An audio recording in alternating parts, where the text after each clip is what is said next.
Welcome to this session on global progress towards air quality action and its impacts.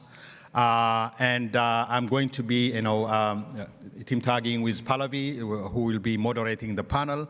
In fact, this session was originally supposed to be co-chaired by myself and my fellow Global Initiatives Oversight Committee member, Cara D. Wright from the Southern Africa Medical Research Council.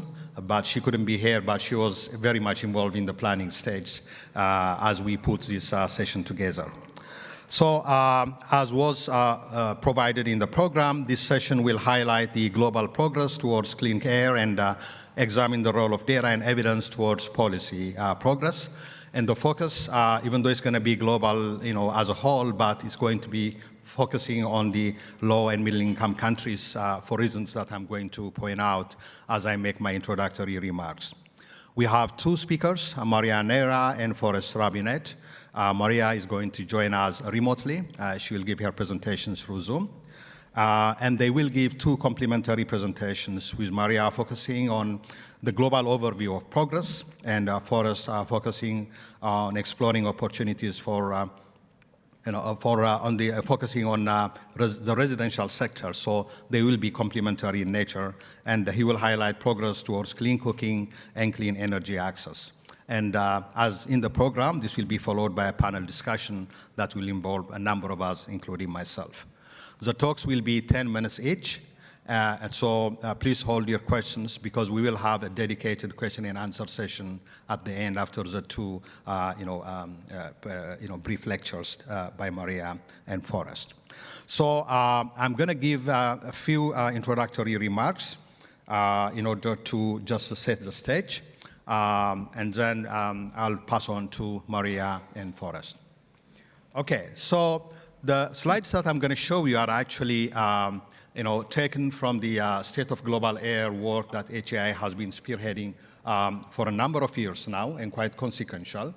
And one of the findings over the past few years, and actually have made a big dent in terms of creating awareness globally about the extent of air pollution's role in global burden of disease, is the kind of figures that you see in this slide, where air pollution actually is the second most leading cause of mortality as in 2023, about 7.9 million in global deaths, and quite significant portion of this in under 5 years of age, but quite significant, about 86% of these deaths actually happening due to non-communicable disease, and a significant proportion of these deaths, quite overwhelmingly actually, about 90%, happening in low and middle income countries. So when we say global, it's really global, but really the biggest impact, health impact, is being seen in low and middle income countries. So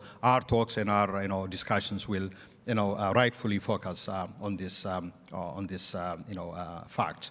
And as you can see from this figure, this one shows that 36% of the world's population is exposed to PM2.5 levels that are higher than the WHO interim target of 35 microgram per cubic meter.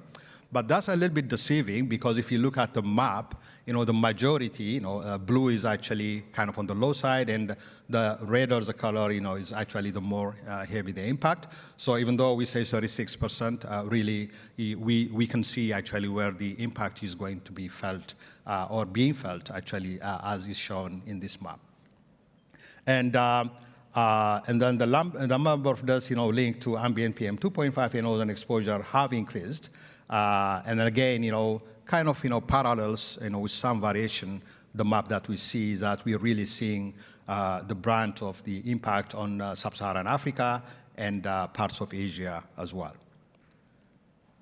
Same thing here. This is showing steep reductions in the global burden from household air pollution, but of course exposure and disease burden remains high, especially in Africa and South Asia.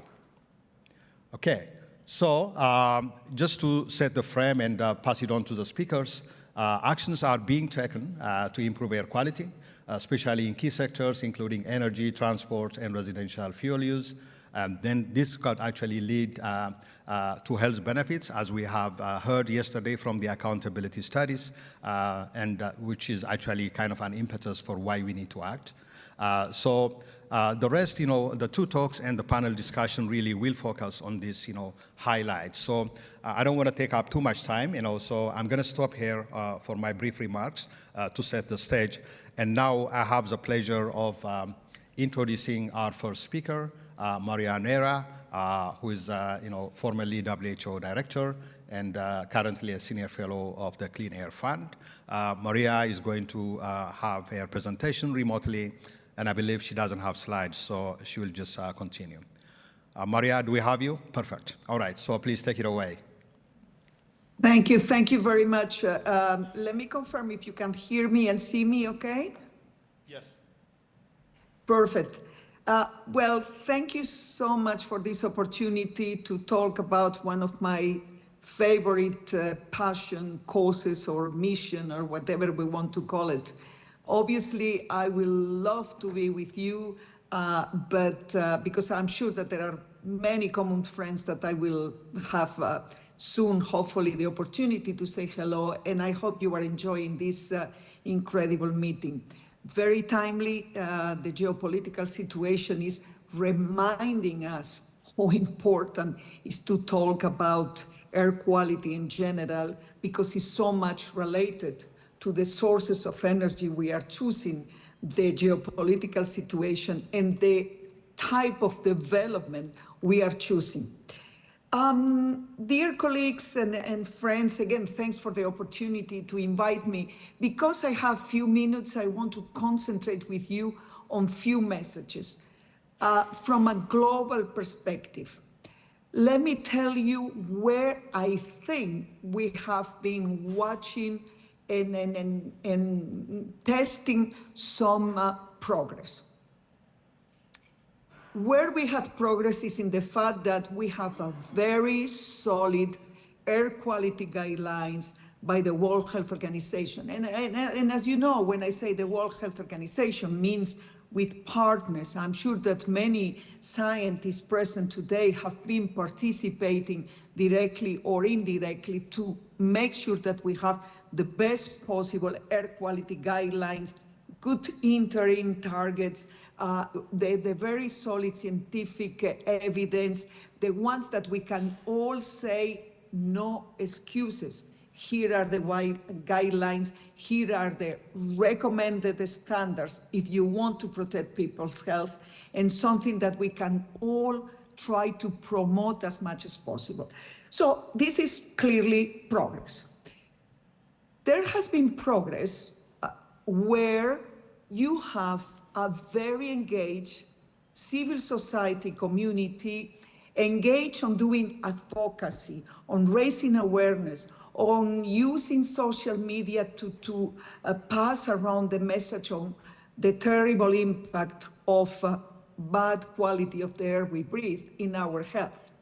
And of course, there have been progress where we have institutes like the Health Effects Institute trying to put together the communities, joining forces with other scientific groups, academics, bringing the right people around the table like today.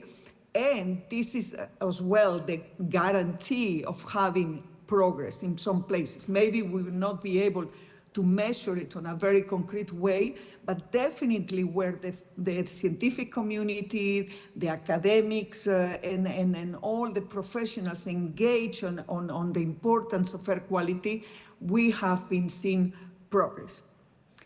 We have seen progress, and this is something where I think we need to reflect more and more, where there has been some advance on legislation. And we were extremely happy at the World Health Organization to see that 1.5 years ago, the European Parliament, for instance, thanks to the leadership of some people, convinced people, people using the science that we have all put together, they managed to approve some legislation to make sure that the legislation now in Europe, for instance, will be mandatory for the countries to reach certain standards that are not yet aligned 100% with WHO, but there are definitely a very, very good step on that. So clearly, having legislation, having some decisions at parliaments is where we see progress.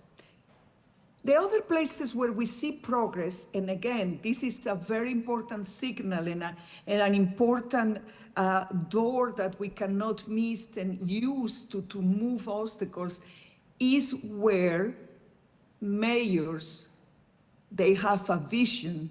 When you have a good mayor in a city, you can make incredible changes. You can reduce the air pollution on a very important way. And that, of course, will be translated into improve the quality of life of the citizens, even given good results in terms of political and votes for those measures. So I think this is definitely a lesson that we all need to elaborate on it.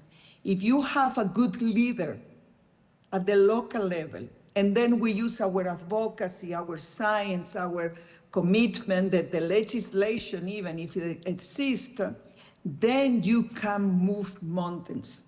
So the mayors, the local authorities need to be now our kind of target to start to move those mountains and ensure that they use that as well on a positive way. So we need to be ready not only to tell mayors how bad is the quality of the air in their city, but at the contrary, we need to be ready as well as health professionals are responsible for the academic institutions.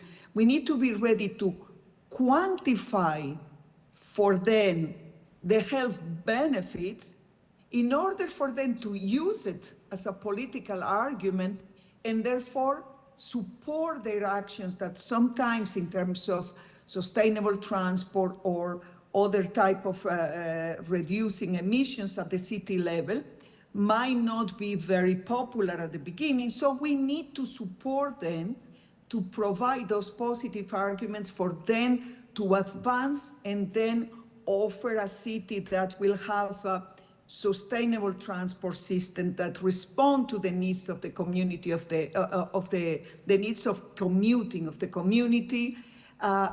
We need to support mayors when they decide to have green areas. We need to measure how this will be reducing morbidity and mortality due to exposure to air pollution. We need to remind them how good it will be to have the possibility for the citizens to walk and to have an active lifestyle. We need to quantify for them the benefits and explain it to the citizens for them to support that movement. So this is where we have been obtaining a lot of progress. A mayor with leadership, with vision, and with commitment can change completely the situation, even if sometimes the alignment between government policies and decentralized authorities are not exactly the same. So we need to support where action can happen, and definitely urban spaces, urban designers, urban planners, architects are one of our best supporters if we provide them with the right argument. We saw progress clearly in certain countries in Europe with big changes, particularly in terms of indoor air quality, because sometimes subsidies for heating the houses, changing the energy systems. We saw similar positive progress in North America, but unfortunately in Sub-Saharan Africa, we do not see that progress. we see progress on advocacy, on monitoring to keep on this positive approach, but we don't see the progress we would like on the reduction of the emissions and therefore the bad quality of the air the people is still breathing. And in Southeast Asia, I think we still need to provide and influence as much as possible governments, city mayors, urban planners, and at the same time, obviously, work with the population for them to create the demand. I think if we operate together in all of those pieces, the scientific opportunities, the advocacy, the network we are creating, the legislation in some cases, and the fact that we move from government and local, I think we can all together generate more progress. I want to finish on this positive note that the progress is possible. At the moment, the situation is not as positive as I would like to see it. Definitely, we don't have the progress we need, but we will keep fighting. And one of the big battles will be at the different COPs where negotiators are negotiating the reduction on emissions of the greenhouse gases. And for them, it's important to understand, and this is our role, that they are negotiating as well with human lives. So if they don't have enough ambition and if they are too slow, our health will be suffering. And if they are ambitious and quick on their decisions, there will be enormous benefits for our health. And this is what I really hope that at the next meeting, we will be able to report on more progress, more advances, but definitely the fight is still there, and we all need to be very much united on making sure that the air we breathe will not kill us or making us sick. Thank you so much for your attention.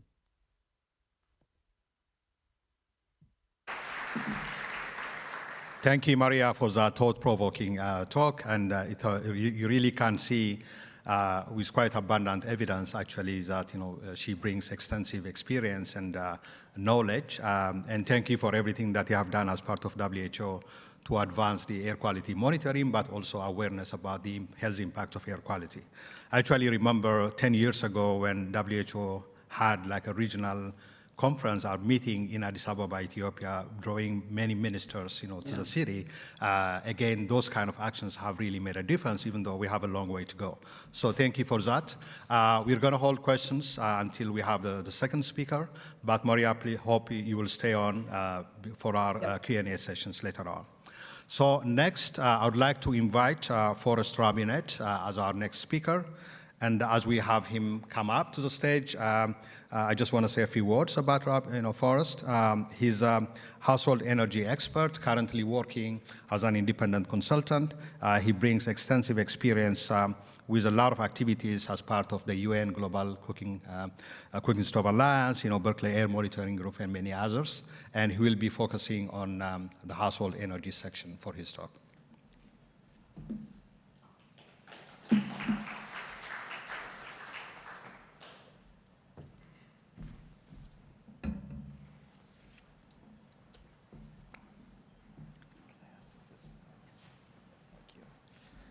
Good morning, everyone, and also, I imagine, good afternoon and maybe good evening to some of our remote speakers as well. So thank you so much for the introduction, and also thank you for the opportunity to be here today to speak about household air pollution. So this is a session that's really going to focus on the type of progress that we've seen in the household air pollution sector over the recent years. And I'm happy to say it's not just a portrait of doom and gloom, there's some good news. So I will just mention that the reason I was invited to speak here, I think primarily, is I just finished up last month working for the Climate and Clean Air Coalition, working to develop, for the first time, sectoral guidance for household energy for their air quality management exchange platform. I'll talk a little bit more about what that platform aims to do, because I think it really has a strong connection to what we are up to here at this conference. But I'll just say that for now. It's an online resource that aims to equip air quality managers in developing countries with the latest research and the tools that they need in order to design and execute effective household energy programs. So first up, the issue. I want to walk you through kind of the greatest hits of the household energy pollution sector. Those of us who work in it, we know these like gospel, but still these stats take my breath away every time, and I promise that's the first time that I've made that joke. First up, it's 2.1 billion people who still cook with polluting fuels, and that includes wood, charcoal, coal, kerosene, agricultural residue, and other fuels. So that's about a quarter of the population of the world. Actually, if you'll excuse me, I'm going to set a timer so that I don't keep you all too long and keep it a nice tight 10 minutes. Next up is, of course, because of this household air pollution exposure, there's a tremendous health burden as a result of it. 2.9 million premature deaths are attributable every year to household air pollution, and that includes more than 309,000 children under 5 years of age. We know that when it comes to household air pollution, it is the most vulnerable people in the world who suffer most from it, and it's also mostly women and children who suffer from it.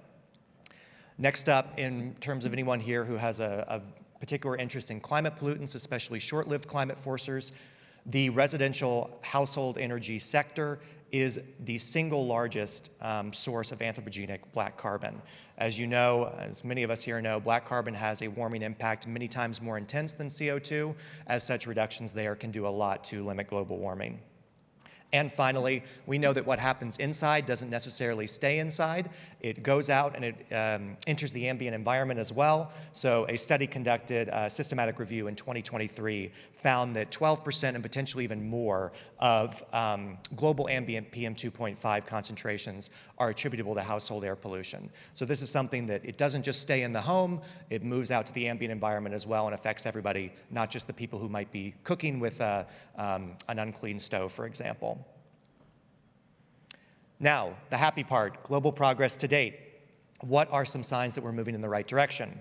First up, according to the WHO, and of course also according to HEI as well, there's been a 36% decline in deaths attributable to household air pollution globally since 2000, so that is definitely heading in the direction that we want it to. We have 900 million people who have gained clean cooking access since 2010. You'll see in this talk, I definitely have a focus on clean cooking within the household energy space. Lighting and heating also plays a part, but for a lot of households, the primary source of the unclean air within their households is coming from their need to cook within their homes.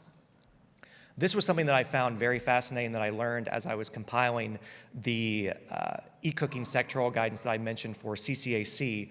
More than half of households that are still cooking with solid fuels, such as wood, they are already connected to the electricity grid. So this represents a tremendous opportunity. Our household energy sectoral guidance focused specifically on e-cooking, which I think is a very exciting solution, but it's also one with plenty of challenges as well. But I think this represents a huge opportunity for the sector that we can focus on appliances and affordability and not just electrifying homes. There's a lot of homes that already have that electrification, but they just need to have the appliances and the resources to use cleaner types of stoves and cooking methods.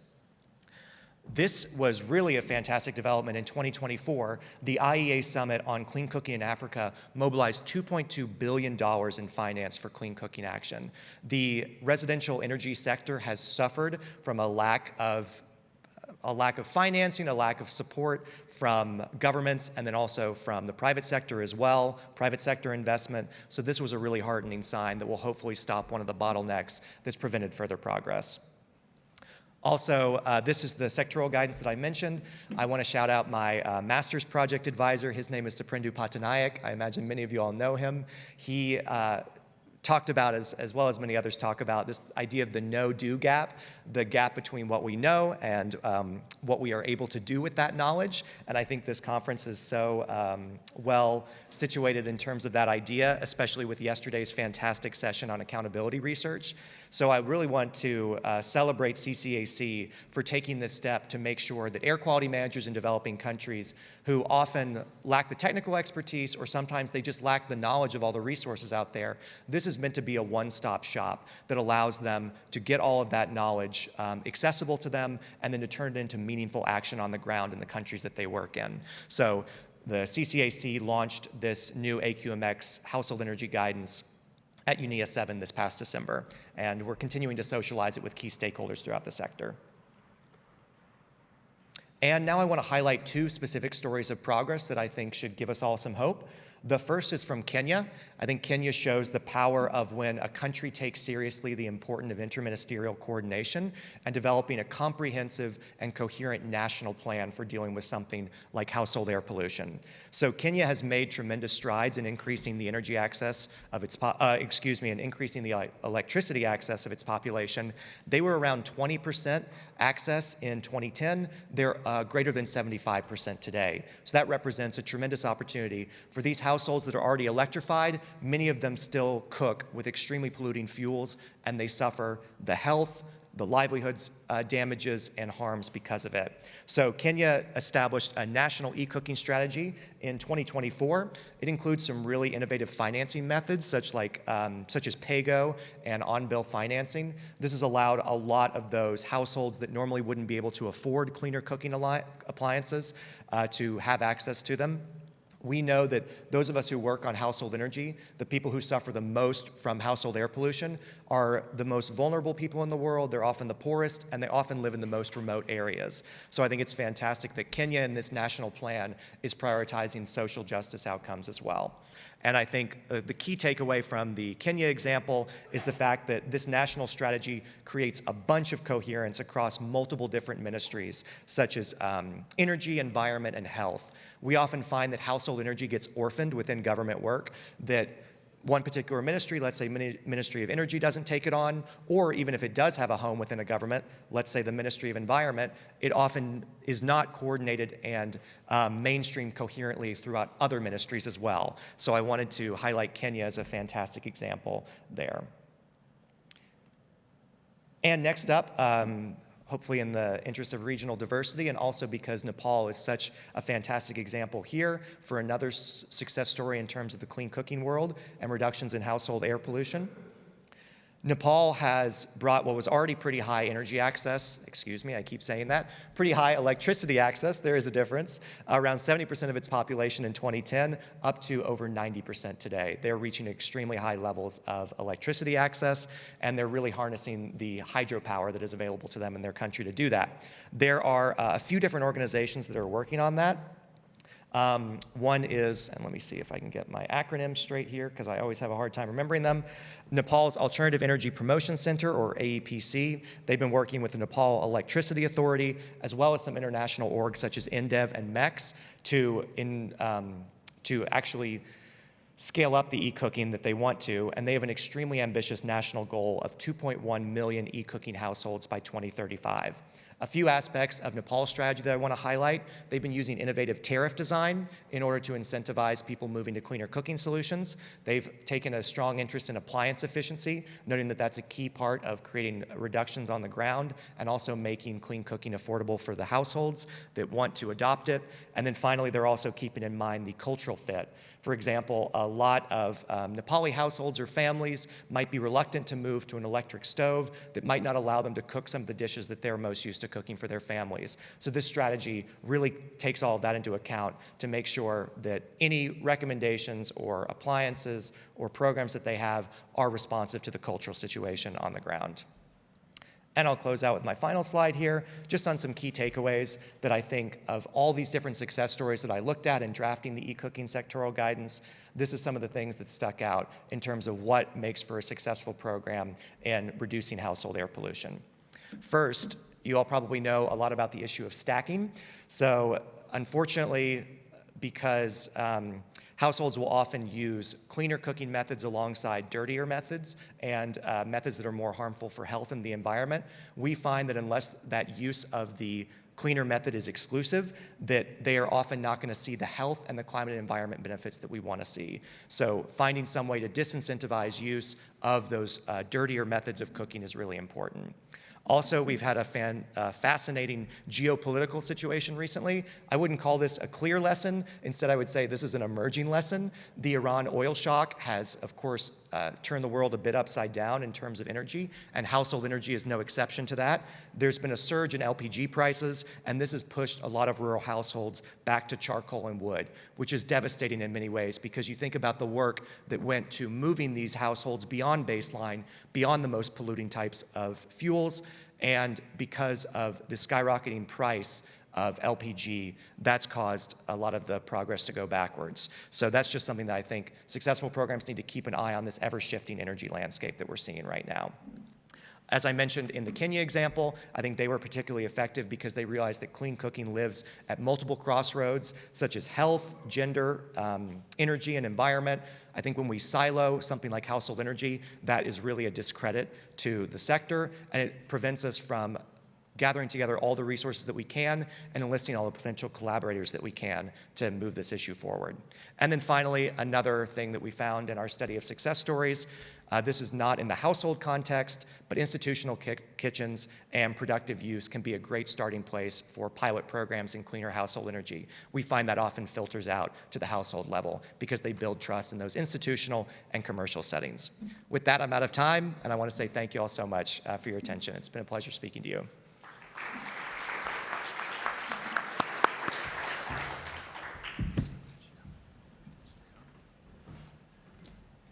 Thank you very much for that thoughtful presentation. And now we're going to go to our Q&A session. If we could bring back Maria on screen, that would be great. So you can pose your questions, coming to the microphone, introducing yourself before you ask your question, either directing it to Forrest or Maria or both. So floor is open for question and answer.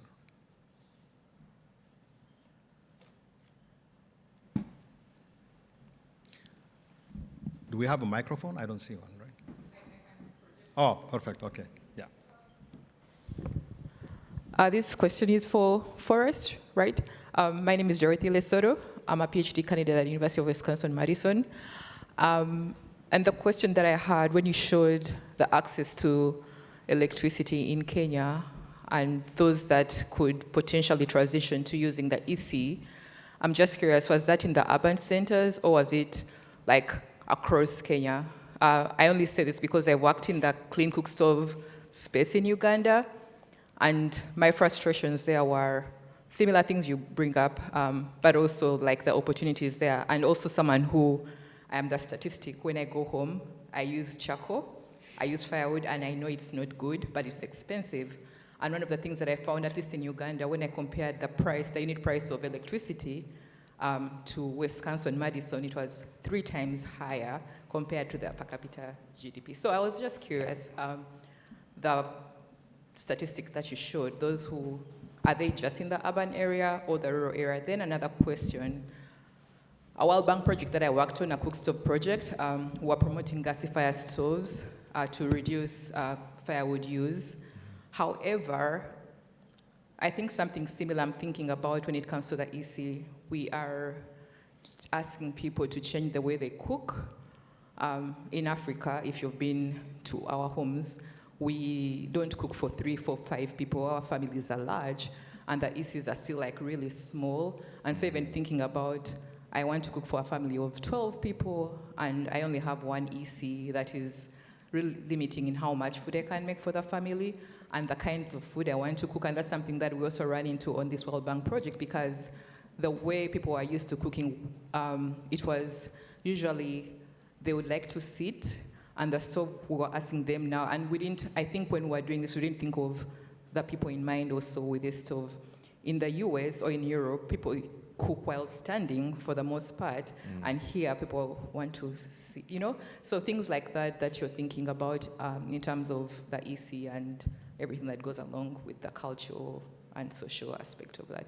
Thank you. Sure, thank you so much for the question. So the first one I want to answer, in terms of those electrification rates that I shared, that's World Bank data, and that's about the country as a whole. I don't know the specific divide between urban and rural electrification rates. I know those stats are out there, and I apologize I don't have them right now. I think your comment about the challenges of using electric cooking in rural settings is such an insightful point.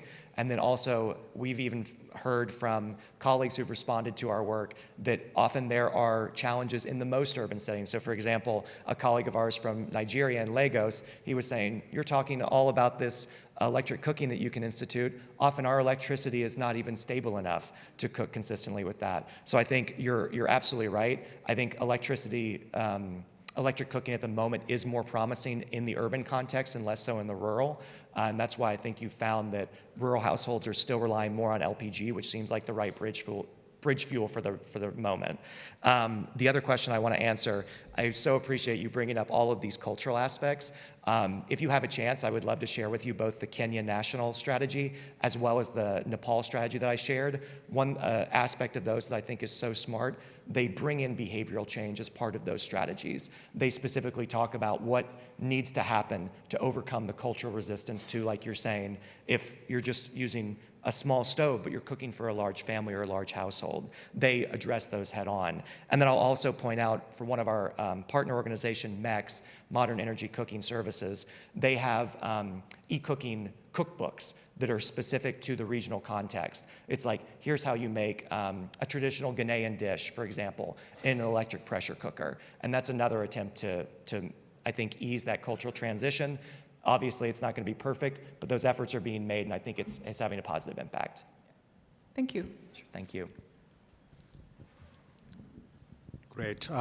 Any other questions to either one of the speakers?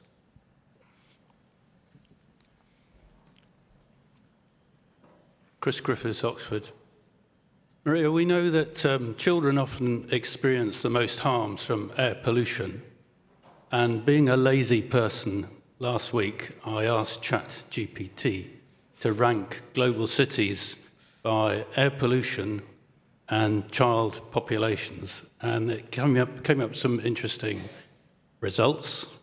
It said that the top cities were in South Asia, Delhi, Karachi, and so forth, Dhaka. And then it said by 2035, that ranking would shift to African cities. So my question is, how would you address those findings?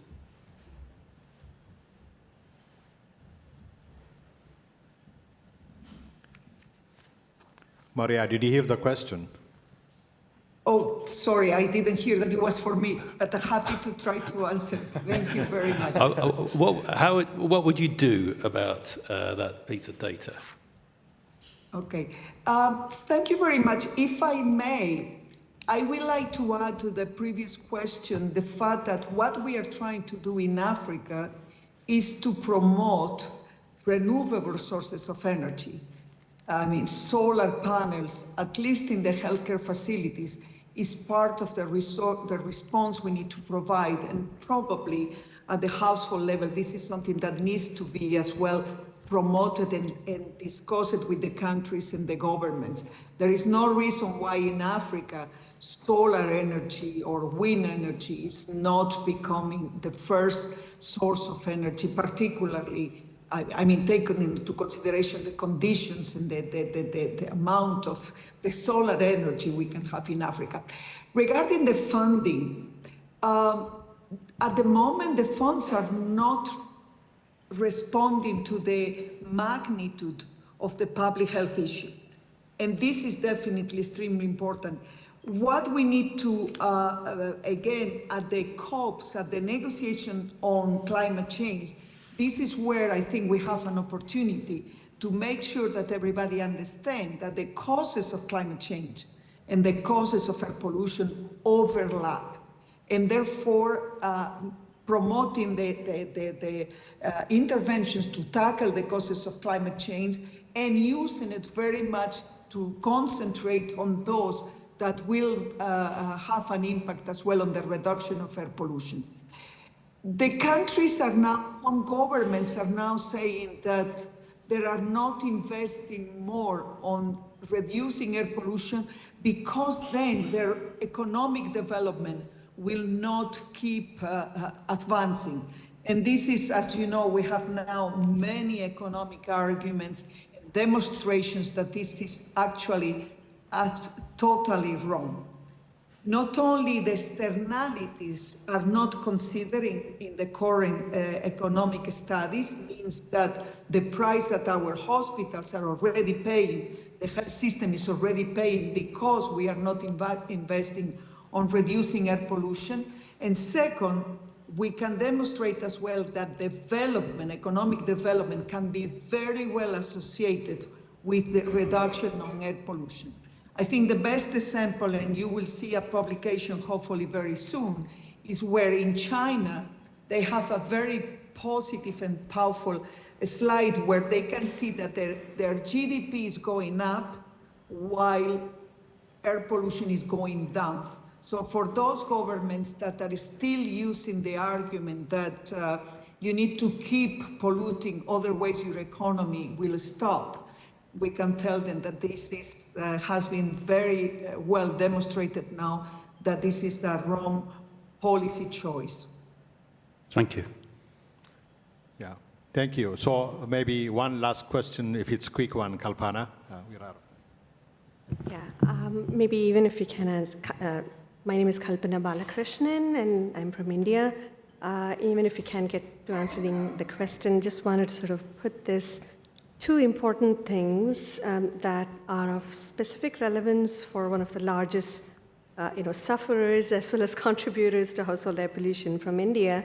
The cultural aspect has been a myth that has perhaps been demystified recently, where the whole argument has shifted from culture to economics. If the economic barrier is overcome, then even in a country as diverse, as large, as complex in India, the switching is almost entirely possible. But the question is, where do you find that pot of money in places where the culture is no longer, a barrier? I recognize that it's not true in all worlds.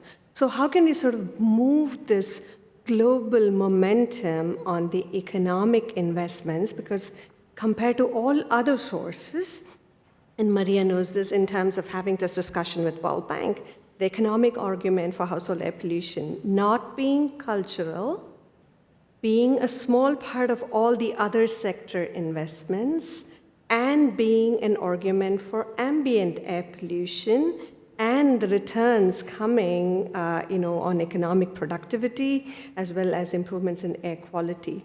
So it seems to many of us who are struggling with convincing the policymakers that whether it's CCAC or WHO, the real target is actually the World Bank, to sort of really push the buttons on investments in their development assistance. So just the question on, is there movement towards that, or how can we catalyze this with more evidence from the regions?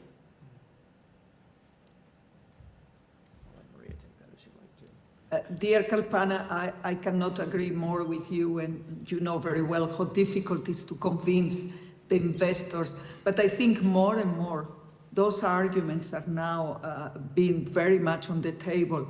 The Asian infrastructure investment banks are very much now moving into that. We recently have a 3-day retreat with them looking at the issue of air pollution, and I think it was a very important development. The Green Climate Fund finally is incorporating very heavily the air pollution and health and climate change and health as one of the arguments for different investment. I think we are gaining momentum with the World Bank, but as you rightly say, there is nothing cultural here. There is not lack of scientific evidence. There is not lack of arguments even on the economic benefits for all of that. It's a question of putting the right investments on water, clean air, fuels at the household level that will not kill our people.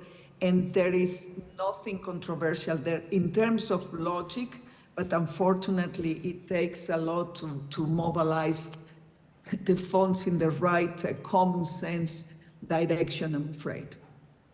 Can I make one very quick comment? Thank you. Thank you so much, Maria, for those insights, and thank you for the question as well. Just one small thing I wanted to add to that very briefly. I know that the Clean Air Fund, I want to shout them out, they just put out a RFP for mainstreaming air quality into development finance institutions training, which I think is a perfect example of what you're talking about, to make these institutions that are so critical for the transition we're hoping to realize, that the people who are making those loan and those loan decisions are trained in this. So I think that's an example of a step in the right direction. Right. Thank you very much. Please join me in thanking the two speakers for insightful presentations. Thank you. Thank you. So now we'll move to the next part of the session. Pallavi Pant will lead the next part on the moderated discussion.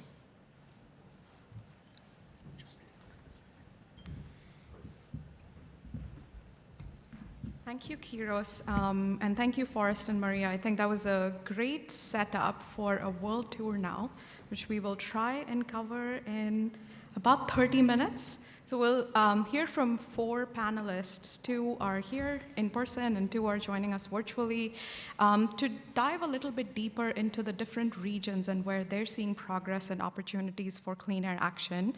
I will first invite Mr. Ashish Tiwari, who is a senior executive in the Indian Forest Service, has worked for over 3 decades, and is currently the air lead for ICIMOD, which is a regional institution in South Asia, leading a lot of important conversations around air quality.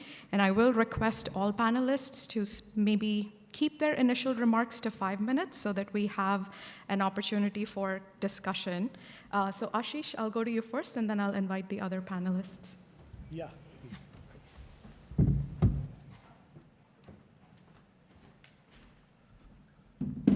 Thank you, Pallavi, and thank you, HI, for giving me this opportunity to present what actually we are doing in one of the most difficult. It's not question of cities, it's not question of provinces, it is not question of even countries, it's a question of the region which you can see on the screen. It's Indo-Gangetic Plains. It involves very high, you can say, development activities, population density, and of course, the challenges, any challenge which you can name for air pollution. So it starts from Afghanistan, Pakistan, India, Nepal, Bhutan, Bangladesh, Myanmar.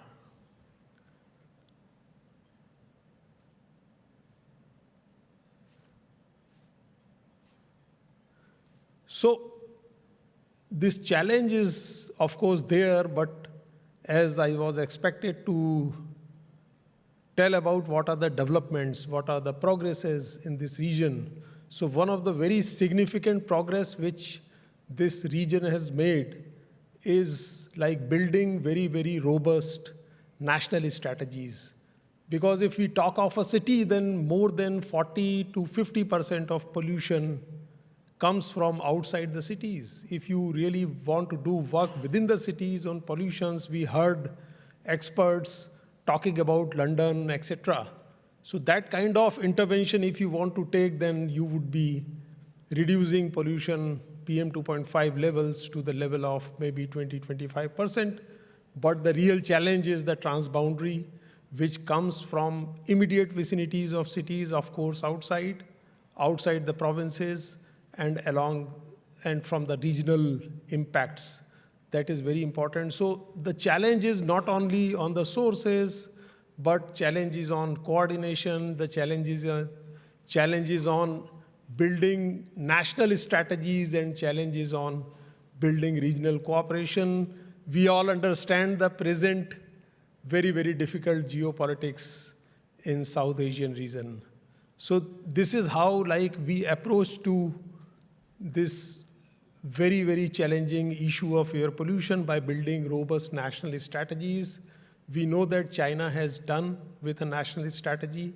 India is doing with National Clean Air Program, and now Nepal and Bhutan. Bhutan, of course, the air quality is very clean, but the royal government's vision is to comply with the WHO standards in near future.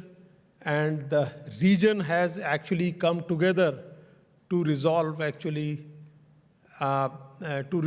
35 by 35, reducing PM 2.5 annual average population weighted levels to 35 microgram per meter cube by 2035, which is going to be a big achievement. And this approach, developing national strategy, is I think, uniform across the region, and all the countries are actually working upon emission inventories, which are very, very fine resolution emission inventories, 3 kilometer by 3 kilometer, bottom up. Once supported by source apportionment, we need to understand from where pollution is coming to which geography and what are the sources we have to work. And then the policy gap analysis, existing policies, what kind of policies we should have to actually control air pollution, how do we prioritize? This is a region of developing countries where competing commitments of the governments are always there for competing with air pollution investments. So what could be the cost-effective measures? That kind of a decision support system is also part of like monitoring and evaluation framework, which is, and the most important thing is from where the finances will come. So major part of finance, our research says that comes from the convergence of different schemes, because air pollution is a very, very cross-cutting kind of like transport sector, then cooking sector as discussed just now, industry sector, so it's very cross-cutting. So there are many schemes how we can leverage green financing into air quality financing. That is a kind of a strategy which the countries are now taking up, and this will definitely be regionally aligned. Like if a national strategy takes care of the regional issues and the targets, synergizing the approaches, etc., then the regional cooperation is half done. And so this is how then, after having robust national strategies, the question comes about the regional cooperation. And you know that the present geopolitics is very difficult. There is a Mali declaration in place, which you may be knowing, but the things are difficult to move in that direction. So what we are doing with the World Bank, our trusted partner for this region, is like science policy, finance dialogue. At least if the politicians cannot come together, at least the policymakers and scientists can come together. And it started in 2022, and that was the first science policy dialogue where the countries are sitting together and actually synergizing, trying to synergize their efforts, learning from each other.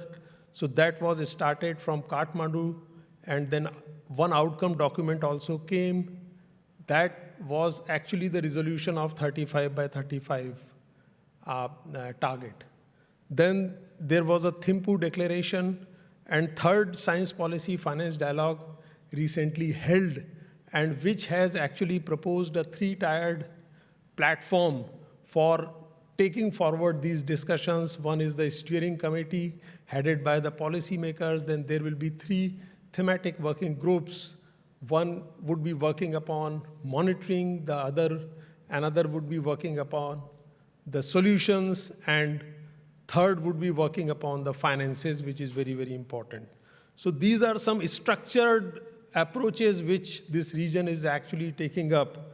And now specifically coming to the narrative of air quality management, like we are adding one more layer into it, which is short-lived climate pollutant integration to air pollution. And ECMOD, the institute, the Integrated Center for, International Center for Integrated Mountain Development, where I work, actually has a mandate for cryosphere in Hindu Kush Himalayan region as well.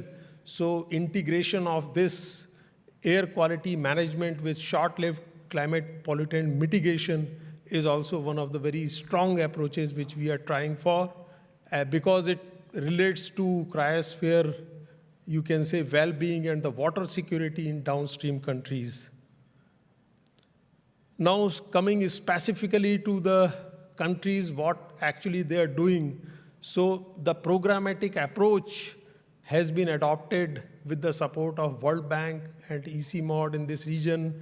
And Bangladesh, there was a CAS project in which actually the monitoring network has been enhanced from 0 to 15 and 30 mobile vans, etc. And now On the right side, the Bangladesh Clean Air Project is like supported by World Bank, where this monitoring network will be further strengthened with more number of reference grade monitoring stations. And also there are two sectors which are very important for Bangladesh. One is the rice mills. Bangladesh has about 20,000 rice mills which are very, very polluting at a very primitive, using very primitive technology processes and all. So the technology upgradation package is being prepared to actually convert those rice mill processes into clean processes. And second is the steel re-rolling mills. So this is how we are trying to, this region is trying to catch 80-20 formula, that from where the 80% pollution is coming, we are prioritizing that. So this was for Bangladesh. Bhutan, of course, the air is clean, but Bhutan has many hotspots like very high tourist footfall, and the Bhutan's vision we really respect to comply with WHO standards in near future.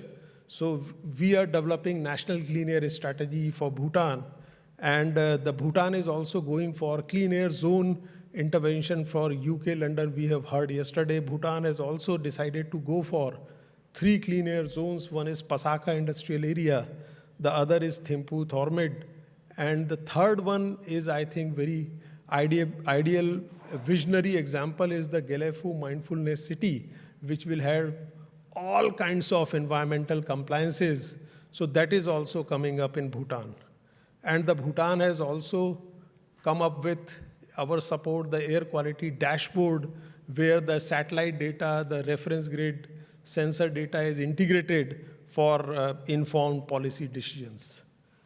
And India, of course, like the National Clean Air Program, has been very, very successful in integrating lot of, you can say, divergent policies through one platform where the clean air actually actions can be leveraged.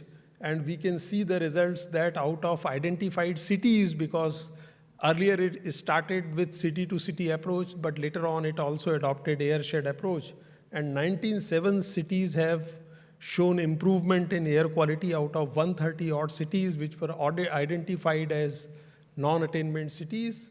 Then 55 cities achieved more than 20% of reduction in air pollution, and 18 cities are meeting national standards. So there is a now downward trend, like we heard about the decoupling of development with air pollution. So that decoupling has started in India, and the downward trend is already there. Yes, I'll finish it up in just 2 minutes. Then, of course, on mobility side also, clean energy side, lot of the things have been done. And for Nepal, I think the improved cook stove has already presented. But one more thing which I would like to mention here, a very good adoption of household-based biogas for cooking is like 450,000 household-based biodigesters have been duly adopted by the households in Nepal. So that is also one of the interventions. And of course, the electric vehicle transition in passenger car sectors has been very, very encouraging in Nepal. And we can see that the purchase of electric vehicles, passenger cars, in last 2-3 years is increasing from 8% to 73% of the total car purchased. So these are like few glaring, you can say, the examples which you can see the region is taking up. And for Pakistan, Punjab, the brick kilns shifting towards cleaner technology, the zigzag, there has been a great transition, and out of 20,000 kilns, they were non-performing. Actually, 7,000 brick kilns have converted into zigzag, and not a zigzag eye wash, but proper zigzag technology, which EC Mod supported. And that has resulted in reduced emissions, coal consumption, etc. So this was actually the trend. I think this decoupling of development with air pollution has started. And since 2015 to 2023 period, if you see, there is a downward trend in air pollution in most of the countries in the region. Of course, China is an exception, and we provide a good platform to share knowledge from China to other countries. Thanks. Thank you very much.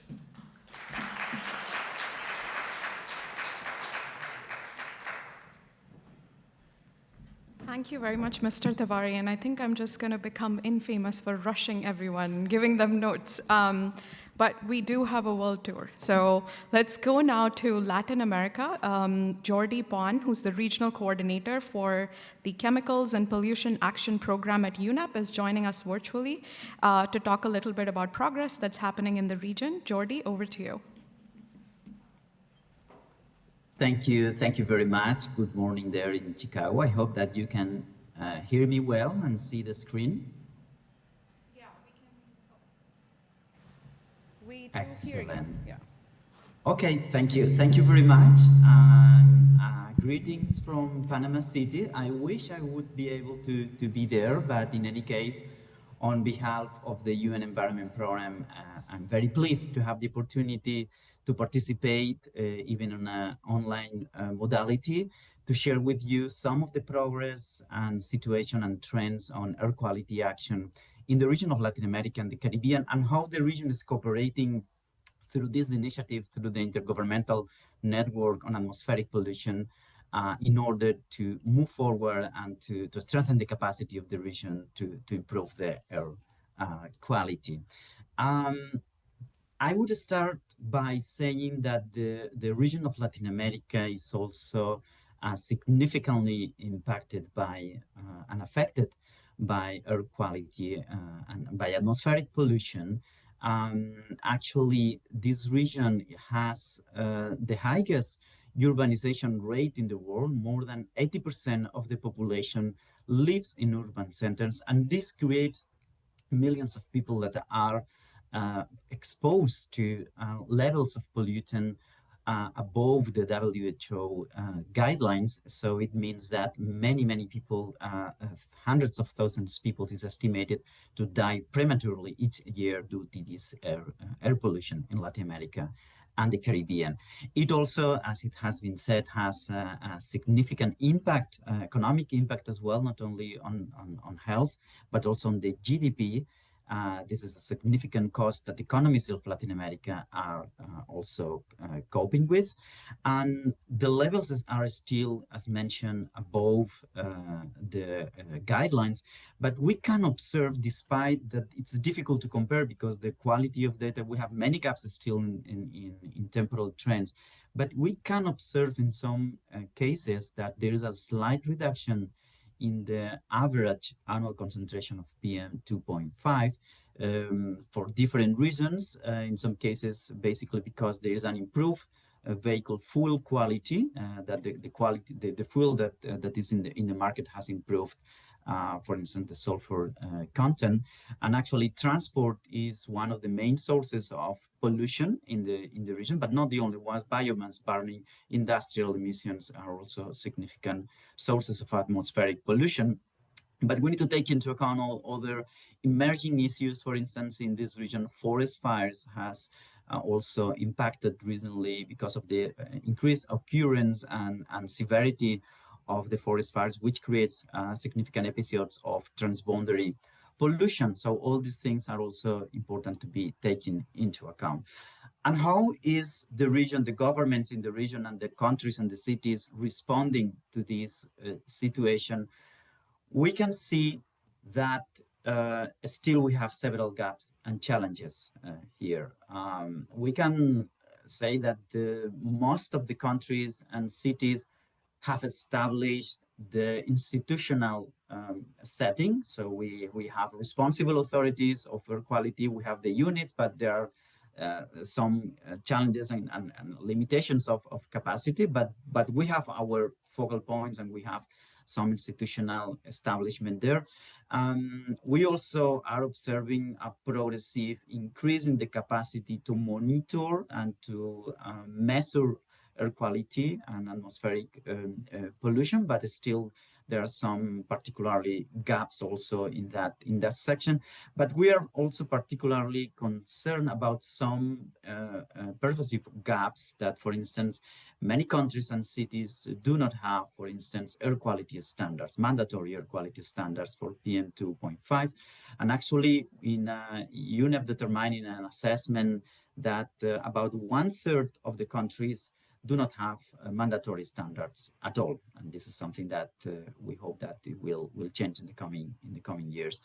Also, there are other important elements of their quality management system, like inventories, air quality forecasting, health impact assessments, and air quality programs that are also missing in many countries and cities. So, in order to address these common gaps, because some of these gaps and challenges are common to many countries in the region.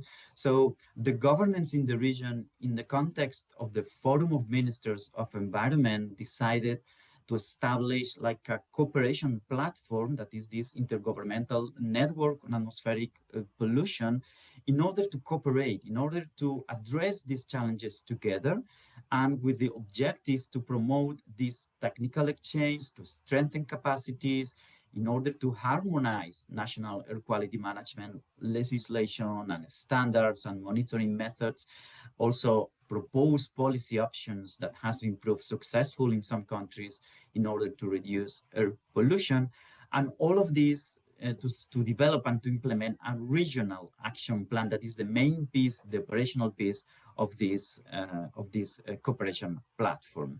This has been working since 2008 or with different momentums. Right now, we have a steering committee with 8 countries, chaired by Brazil, co-chaired by Guatemala. Most of the countries of the 33 member states in the region are members of this network, also other organizations, and this is supported by the UNEP Latin America and the Caribbean office. As mentioned, one of the main operational documents of this and mechanisms of this network is the regional action plan. Recently, a new regional action plan for 2026-2029 was adopted by the Ministers of Environment in the last Forum of Ministers in October in Lima, in Peru.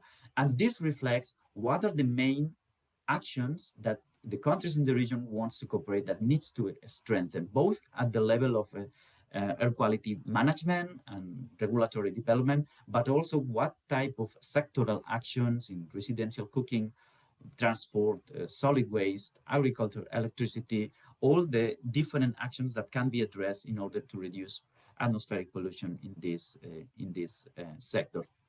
Overall, this is organized in 5 priority areas, and have been established and prioritized 24 actions that we are expected to promote implementation over the next 4 years.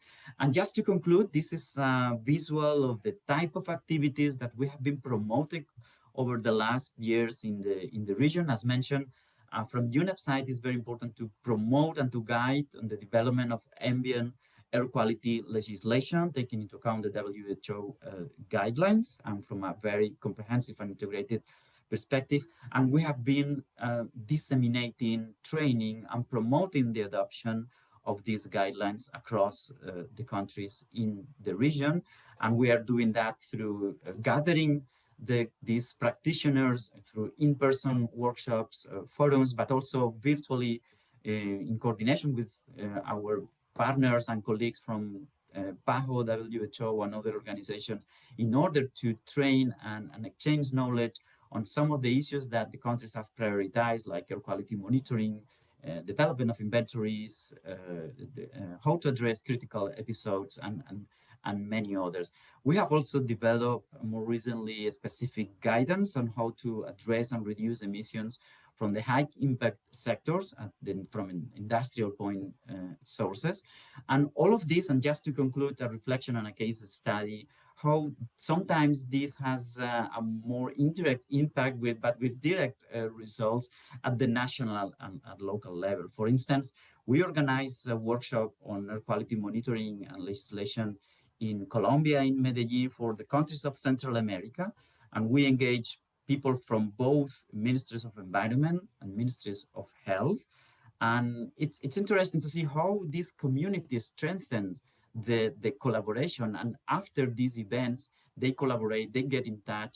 And for instance, in the case of Guatemala, they got access to international experts in order to advise them how to establish their national air quality monitoring, because they understood that it's not only about purchasing the equipment, it's about how to place, what type of equipment, what is the strategy, how you are going to operationalize all this network. And this was very, very, very interesting to see how a country like Guatemala has been progressively establishing with national budget a new network on equipment, and also that how we have been able to help them to develop the new air quality standards and regulation. And that was done last year through multi-stakeholder workshops with authorities of Guatemala. And now we are working with them in order to develop specifically the new standards for the transport sector. So sometimes we are very pleased to see how people that is benefiting from this wider community in the region is also use that information, that capacity in order to make a sound and to implement concrete examples at the national level. So this is the type of trends and situations that are taking place right now in the region, and we will be very pleased from UNEP to work with all the community, with academic community, and with the governments in order to move forward with this, with improving their quality in the region. So thank you very much. I'll leave it there, and I will be happy to take any questions and comments afterwards. Thank you.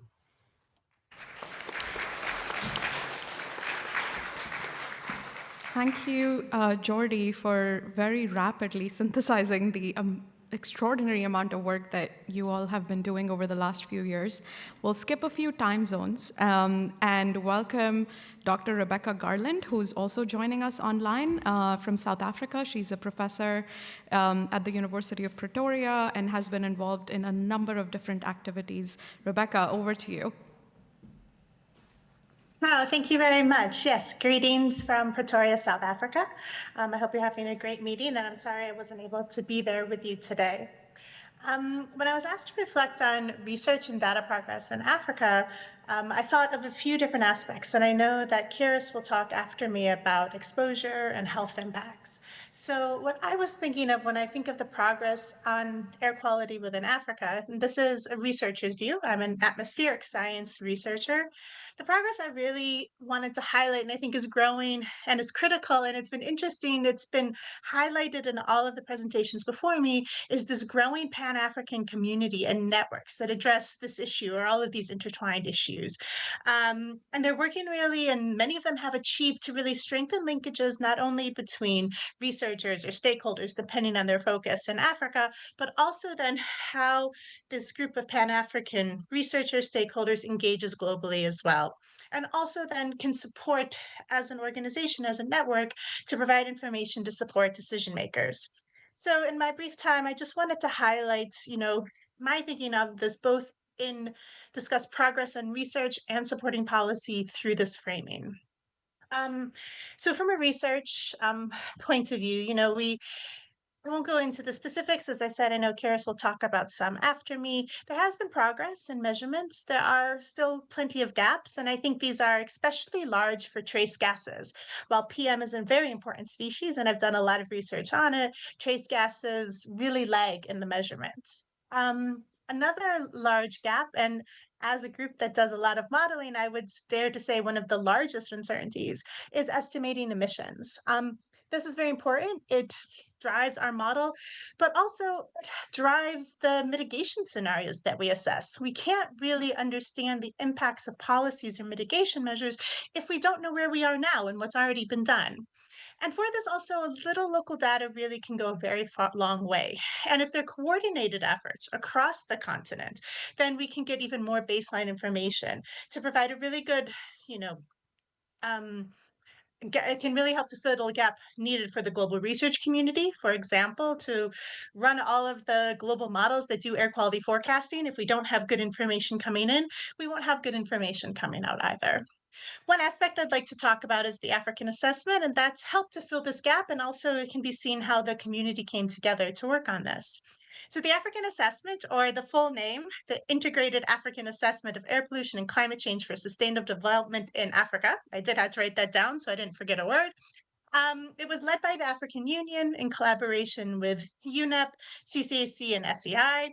And what it looked at is what are the possible futures from air quality and climate change to achieve the goals set out in Agenda 2063 towards the vision of the Africa we want. And well, it did this, the development doesn't change. So going back to, some of what was said during the first speaking is that the first few talks is that the development trajectory stayed the same, population growth, everything stays the same. It's just the integration of these mitigation measures. So it does decouple this development from what we can do for air quality. And the outcome, I can bring in the numbers if necessary, but it's, of course, large impacts, positive impacts in emissions, air quality, health, agriculture, even some impacts on climate if we implement policy measures. And also the summary for decision makers estimated what happens if we do nothing, which I think is a very important message to go forward. From the researchers, and what I think is really a very valuable output as well, is it developed harmonized scenarios for air pollution and emissions. And these were all with local impact for all of Africa. One of the networks I'm involved in, ANGA, which sits under IGEC, which is an atmospheric chemistry researchers international organization, was a key link to a lot of this local impact. And why I say this is so important is that before, we really didn't have scenarios of where air pollution could be. We have climate change scenarios, not the same for air pollution. And also we didn't have across all of Africa this really harmonized emissions and assessment going forward. Oh, just quickly, I see my time's running out. Out of this, then came the African Clean Air Program, or ACAP, and the African Union has endorsed the creation of this.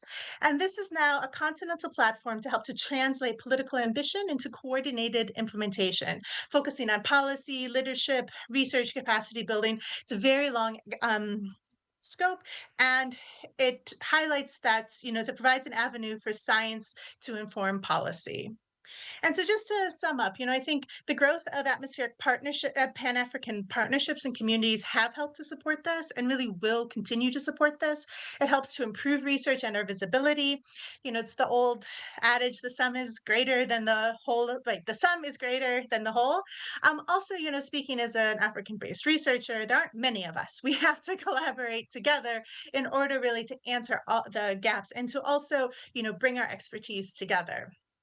And the networks are looking both within Africa, but also globally, because the research here matters. Atmospheric science really is global. So in my short time, that's what I wanted to focus on, some of the positive progress in the region, where a lot of these partnerships and communities are growing and really working together to impact positively on air quality and also on policy. And thank you very much.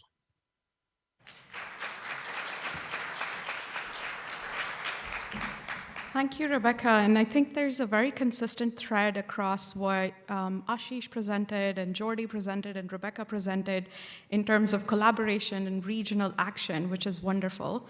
I also know a lot of people in this room focus a lot more on research questions and what are the things we still need to address.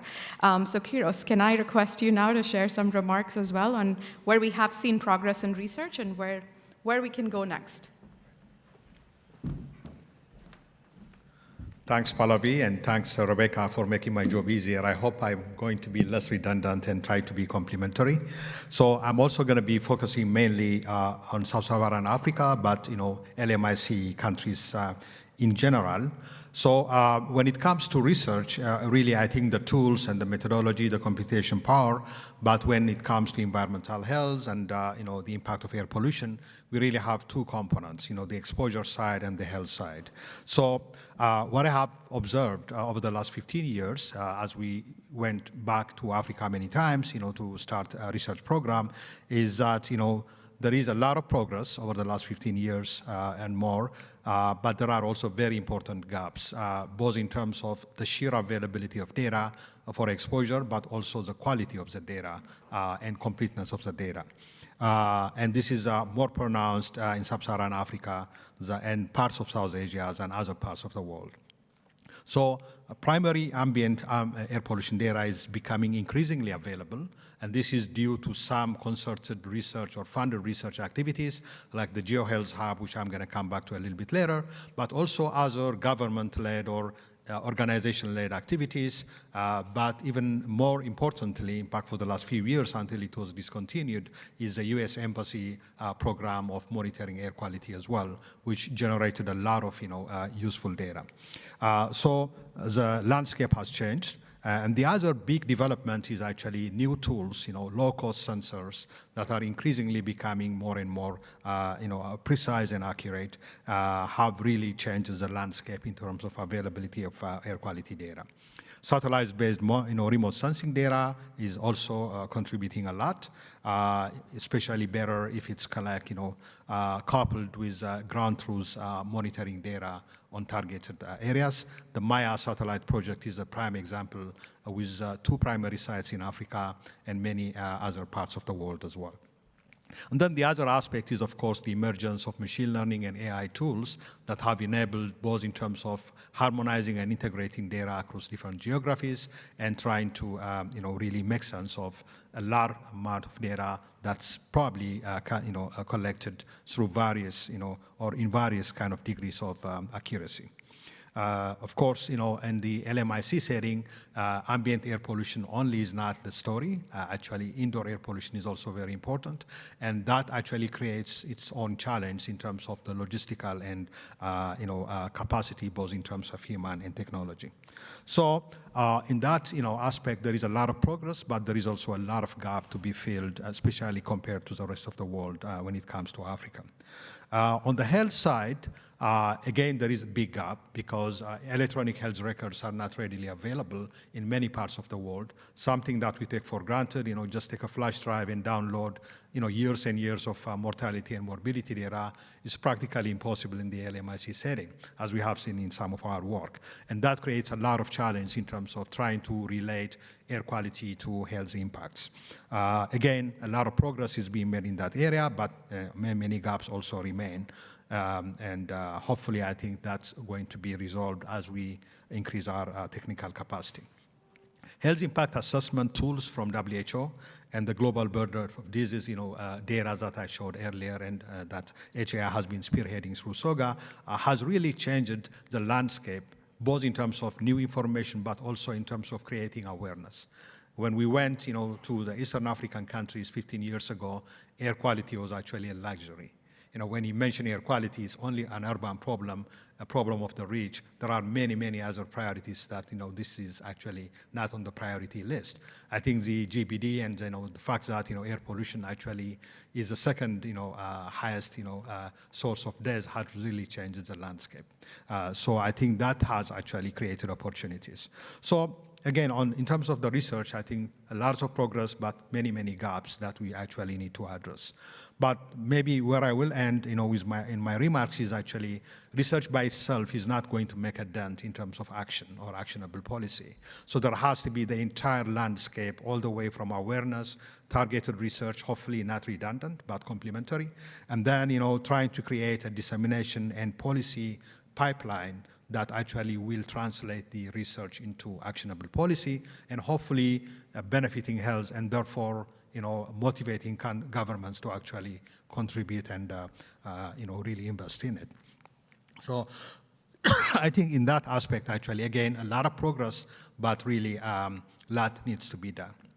So maybe close with 2 examples. One is the GeoHealth Hub for Eastern Africa that's funded by NIH that we have been working on for the last 15 years, but there are 7 or 6 of them across the global geography. The approach could be a good model because from the get-go it engaged all the stakeholders by conducting situational analysis and needs assessment, and therefore it was not just jumping to research, but really identify the key areas. And then having an investment from the governmental ministries from the very beginning so that they can actually are invested and they are anticipating the findings, and then they are informed all through the process so that they really, have like a sense of ownership really makes a big difference. And then really creating capacity in terms of policy briefs and actionable items is also extremely important. So again, that is not something that's a given in many geographies around the world, and something that actually could be a good model. And then finally, I'll close with the contribution of HEI. In many parts of the globe. For Africa, actually, there has been a number of activities over the last few years, again, using very similar model, actually, in terms of engaging all the stakeholders, creating capacity, creating awareness, but also building capacity. So I think, if we are going to move the needle, both in terms of research, that's not redundant and repetition, but also the translation of research to policy. I think that comprehensive approach needs to be followed, and hopefully, I think with that, we'll see more progress in many, many important parts of the world. So with this, I'll end. Thank you.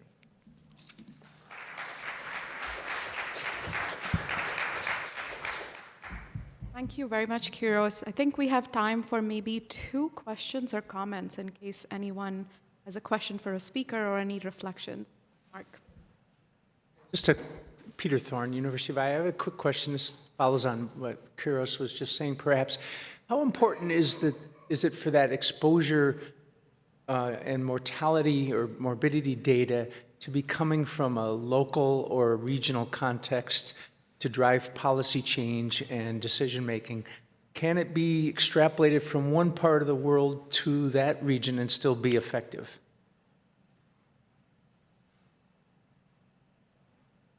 I can start. So that's actually a very important question. I think what you see, especially in governments that are not fully sold on the impact of air pollution or air quality on health, having local data is extremely important. They might see it, as a problem, even though the dose-response relationship could actually be true in one geography versus the other. I think having a limited amount but very targeted, research and primary data collection is very important. On the other hand, different geographies have different challenges. Like, for instance, a lot of the evidence from the global north could actually be applied, to any other parts of the world. But there are other challenges, like indoor air pollution, for instance, doesn't exist in a pronounced way in the global north. So, in fact, you're in a way actually underestimating the impact if you just, take, what's evident from other parts of the world, even though there could be similar geographies from Latin America and Asia that could be translated to Africa. But that added, limited amount primary data, local data, really seals the deal in terms of actually convincing policymakers. So it has some value, but it would be foolish to replicate everything that has been done elsewhere. We have to be smart, I guess. Other questions or comments? If not, I think I'll just maybe, bring us back to what some of the points that the group highlighted here. First and foremost being the way that people are collaborating, and teams and projects and approaches are becoming very interdisciplinary, and also not thinking about air pollution as necessarily just an air pollution problem, but trying to think about all the different stakeholders that need to be a part of it. Some of the sectoral interventions that were highlighted, both for clean cooking, but also in terms of EV adoption, it is actually amazing. Nepal was highlighted, but also Ethiopia has been a front runner in EV adoption, and the scale at which they're doing it, and the process they're using to both boost local manufacturing and jobs and push for adoption of cleaner technology, again, can help us create more arguments for there can be economic development and cleaner air. So hopefully we will continue to find some of those examples and platform them. And I think I'll just close by saying that it's also very, very reassuring and positive in a way that at the HEI conference, which is a very small data point, we're seeing more and more participation from people from around the world, which I will take as a sign of progress. That means we're all connecting and working together. So hopefully you will get a chance to meet with some of our panelists and speakers who are here in person, and looking forward to continuing some of these discussions and collaborations. Thank you for joining.